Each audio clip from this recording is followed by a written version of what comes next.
MK ಮ್ಯಾಥ್ಸ್ಗೆ ಸ್ವಾಗತ. Topic relations KCT 2023 ಕೇಳಿರೋ ಕ್ವಶನ್ನು.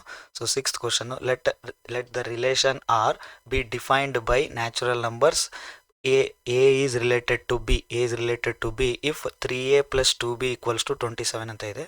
ಸೊ ಎ ಮತ್ತು ಬಿಗೆ relation 3A plus 2B equals to 27 ಅಂತ ಕೊಟ್ಟಿದ್ದಾರೆ. ಸೊ ದೆನ್ ಆರ್ ಈಸ್ ಅಂತ 4 ಆಪ್ಷನ್ಸ್ ಕೊಟ್ಟಿದ್ದಾರೆ. ಇದರಲ್ಲಿ ಯಾವುದಂತ ಸೆಲೆಕ್ಟ್ ಮಾಡಬೇಕು. ಸೊ ಈಗ ನಾವು ಫಸ್ಟ್ ಆಪ್ಷನ್ ಅಬ್ಸರ್ವ್ ಮಾಡಿದರೆ 0 ಅಂತ ಕಾಣ್ತಾ ಇದೆ ಇಲ್ಲಿ. ಸೊ ನಮಗೆ defined by in natural numbers ಅಂದಿರೋದ್ರಿಂದ, ಸೊ ನ್ಯಾಚುರಲ್ ನಂಬರ್ಸ್ ಅಂದಿರೋದ್ರಿಂದ 0 ಬರಲ್ಲ. ಎ ಬಿ ಏನಾಗಿರಬೇಕು, ನ್ಯಾಚುರಲ್ ನಂಬರ್ಸ್ ಆಗಿರಬೇಕು. ಬಟ್ 0 ನ್ಯಾಚುರಲ್ ನಂಬರ್ಸಲ್ಲಿ ಇರಲ್ಲ. So 0 does not belongs to natural number. So ಹಂಗಾಗಿ ನಾವು ಈಸಿಯಾಗಿ ಫಸ್ಟ್ ಆಪ್ಷನ್ನ ಎಲಿಮಿನೇಟ್ ಮಾಡಿಬಿಡ್ಬೋದು. ಲಾಸ್ಟ್ ಆಪ್ಷನ್ ಅಬ್ಸರ್ವ್ ಮಾಡಿದರೆ 27/2 ನಮಗೆ ಫ್ರ್ಯಾಕ್ಷನಲ್ಲಿದೆ. 27/2 does not belongs to natural numbers. So ಇದು ಕೂಡ ಗೊತ್ತು ನಮಗೆ, ಫ್ರ್ಯಾಕ್ಷನ್ ನ್ಯಾಚುರಲ್ ನಂಬರ್ಸಲ್ಲಿರಲ್ಲ. ಸೊ ಹಂಗಾಗಿ ನಾವು ಫೋರ್ತ್ ಆಪ್ಷನ್ನ ಎಲಿಮಿನೇಟ್ ಮಾಡಿಬಿಡ್ಬೋದು.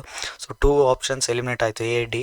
ಸೊ ರಿಮೈನಿಂಗ್ ಬಿ ಸಿ ಆಪ್ಷನ್ಸಲ್ಲಿ ಸ್ಮಾಲ್ ನಂಬರ್ಸ್ ಇರೋಂಥ ವ್ಯಾಲ್ಯೂನ ಪಿಕ್ ಮಾಡ್ತೀನಿ. ಸೊ ಆಪ್ಷನ್ ಸಿ ಅಲ್ಲಿ ನಮಗೆ ಸ್ಮಾಲ್ ನಂಬರ್ಸ್ ಇರೋ ಆರ್ಡರ್ ಪೇರ್ ಯಾವುದಂದ್ರೆ 2,1 ಇದೆ. ಸೊ ಇದನ್ನು ಸೆಲೆಕ್ಟ್ ಮಾಡಿದರೆ, ಸೊ 2ನ ಎ ವ್ಯಾಲ್ಯೂ ಎ ಪ್ಲೇಸಲ್ಲಿ ಸಬ್ಸ್ಟಿಟ್ಯೂಟ್ ಮಾಡ್ತೀನಿ, ಬಿ ಪ್ಲೇಸಲ್ಲಿ 1 ಸಬ್ಸ್ಟಿಟ್ಯೂಟ್ ಮಾಡಿ ರಿಲೇಷನ್ ಚೆಕ್ ಮಾಡಬೇಕು. ಸೊ ಎ ಪ್ಲೇಸಲ್ಲಿ 2 ಸಬ್ಸ್ಟಿಟ್ಯೂಟ್ ಮಾಡ್ತಿದ್ದೀನಿ, ಬಿ ಪ್ಲೇಸಲ್ಲಿ 1 ಸಬ್ಸ್ಟಿಟ್ಯೂಟ್ ಮಾಡ್ತಿದ್ದೀನಿ. 3 × 2 6 ಆಯಿತು, 2 × 1 2 ಆಯಿತು, 6 + 2 ಆ್ಯಡ್ ಮಾಡಿದರೆ ನಮಗೆ 27 ಬರ್ತಾ ಇಲ್ಲ.